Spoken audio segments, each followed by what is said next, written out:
that one wanted that. That is a nice fish.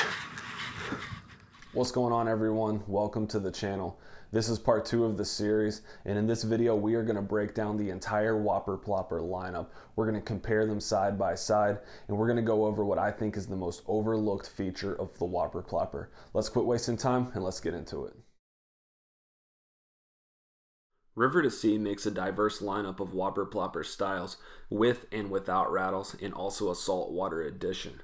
In total, there are 6 different sizes in the Whopper Plopper lineup, and we're going to go over those right now. The first in the lineup and the original Whopper Plopper is the 190. It was originally created for targeting muskie, and it is the largest in the lineup. This bait is 7.5 inches long, and it comes with some giant 5/0 hooks.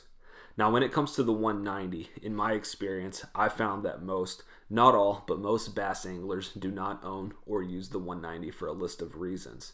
But if you have a heavy enough setup and a few extra dollars to spend, I strongly recommend adding the 190 size plopper to your arsenal, because this size can cause some heart-stopping blowups, not just for muskie and pike, but also by largemouth bass and smallmouth bass. And for me, this has been a real asset for tough conditions. Now, like I said, the 190 was created for muskies, and unlike other propeller style baits of this caliber, as you notice, the Whopper Plopper 190 and the others do not come with a heat shrink tube. In other words, the back hook can move freely, which is uncommon for a similar prop style bait. So if you want to know how and why you should add a heat shrink tube, not just to the 190 but to all your Whopper Plopper sizes, make sure you check out this video I created, and I'll leave a link for it in the description. The next in the lineup is the 130. The 130 is 5 inches in length and comes with number 2 hooks. As you can see, there is a decent drop off between the 190 and the 130, but the 130 is still a relatively large prop bait. In my experience, the size can be a little awkward for muskie anglers and bass anglers, and what I mean by this is that some muskie anglers might have the tendency to overlook the 130 and see it as too small, while bass anglers might see it as too large. But in my experience, under the right conditions, the 130 can be proven deadly for a range of species, and in fact, I've caught some of my biggest muskies on the 130 size along with some of my bigger smallmouth bass. The next in the lineup is the 110. The 110 is 4 3/8 inches, and like the 130, it also has number 2 hooks. If I had to speculate, I'd say the 110 is probably the most common size used among bass anglers. And as you can see, it sits right in the middle of the lineup, and it matches the size of a lot of bait fish, and it's still heavy enough for you to cast it a mile, but you also don't need a complicated setup to use it. After the 110, we have the 90. The 90 is 3.5 inches long and comes with number 4 hooks.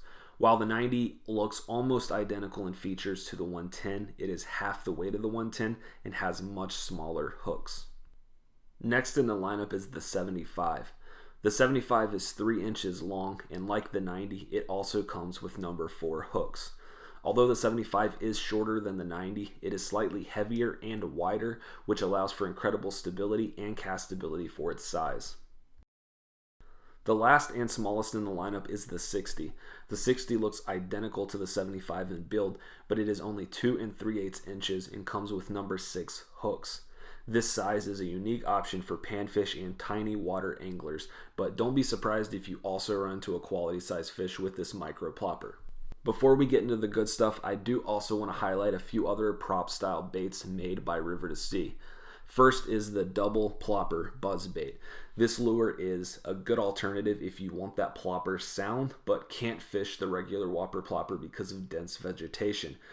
This is also a good alternative to the standard buzzbait, and they do make it in 2 different sizes, the 148 and the 180. The last lure I want to quickly highlight is the hollow body frog plopper trailer, which attaches to a frog like the Fat Matt Daddy. You can attach the trailer to a variety of other frog brands, but I do have to trim the legs to get a consistent plop from the trailer. And another thing I'll add is, unlike the traditional Whopper Ploppers, the trailer is a molded one-piece prop, which means the entire bait spins instead of the back propeller. So in other words, the trailer itself is the propeller. Okay, so that is the Whopper Plopper lineup.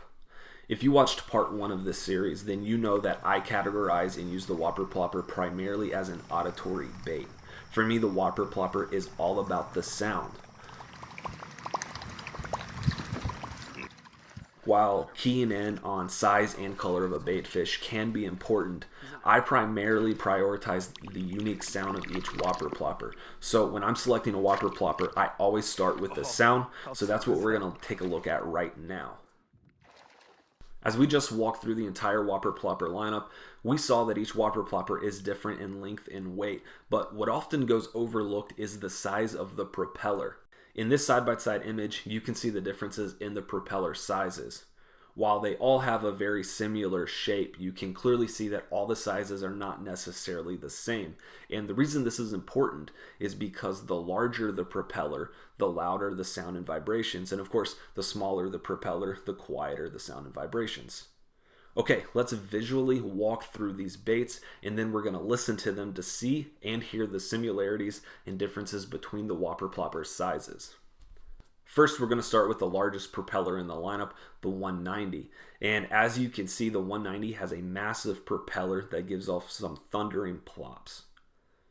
The 130 also has a rather large propeller, but as you can see, there is a significant drop-off in size from the 190 to the 130.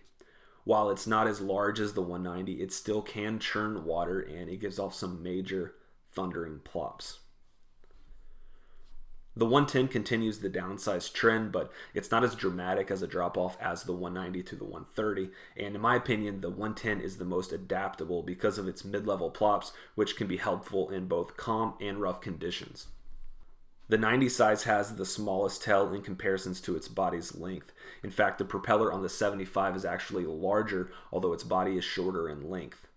For the 90, the longer body and smaller propeller allows it to be quick while offering a unique, subtle sound, and some anglers have described the sound of the 90 as more of a buzz-sawing sound than an actual plopping sound. As for the 75, the propeller is also larger than the 90, as I just mentioned, and if you look closely, you can see that the propeller on the 75 is almost the same size as the 110 propeller. While the 75 is shorter than the 90, it has a much wider and deeper body, and in my experience, it tends to resist rolling more than the others. As for the 60, although it looks a lot like the 75, it has a much closer propeller to the 90. Like the 90, the 60 will spit up water and give off a quieter overall sound. Now that we've seen the differences between the propellers, let's actually hear the difference and similarities.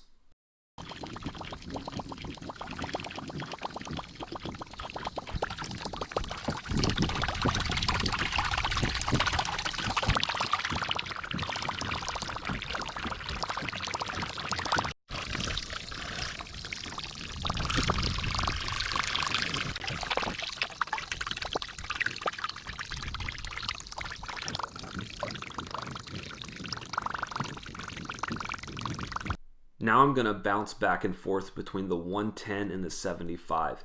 See if you can notice a difference.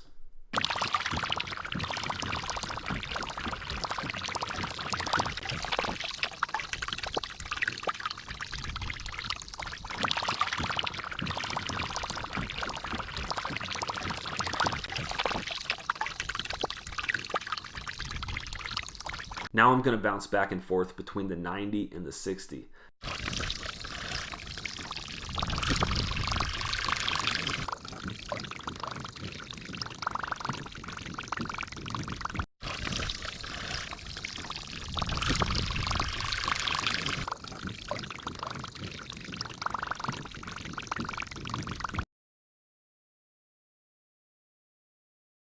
The last thing that I want to add that I don't think it's talked about enough is the distance or the spacing between the hooks on the Whopper Plopper, and I think this topic is especially important if you like to target smallmouth bass. With smallmouth bass or other predators that have smaller sized mouths, getting hooks into those fish can be a challenge. And in this video right here, I had an aggressive smallmouth bass smash the Whopper Plopper 130 right in the middle of the body, send it into the air without getting any hooks on its first attempt. Luckily, it was a fired up fish and really wanted the plopper, and it took a second swipe and got hooked. With the larger whopper plopper, what I've noticed is that smallmouth and sometimes even smaller pike, they have a difficulty finding the hooks because of the lack of hook coverage. Here's another video of a smallmouth bass that literally grabbed the larger sized whopper plopper and it was just holding onto the bait without any hooks in it at all and just let go.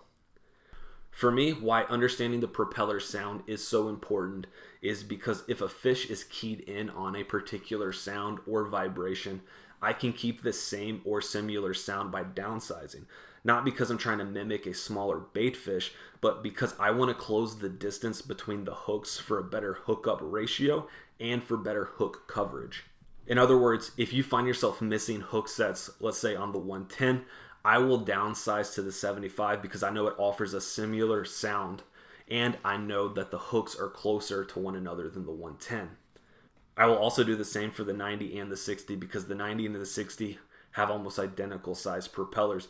You can also do this to the 190 and 30, but I think there is a greater difference in sound between the 190 and the 30. I hope these tips help y'all on the water and help y'all get to know the whopper plopper lineup a little bit better. Make sure you hit that subscribe button so you won't miss out on part 3 where we're going to look at all the different types of conditions to fish the whopper plopper.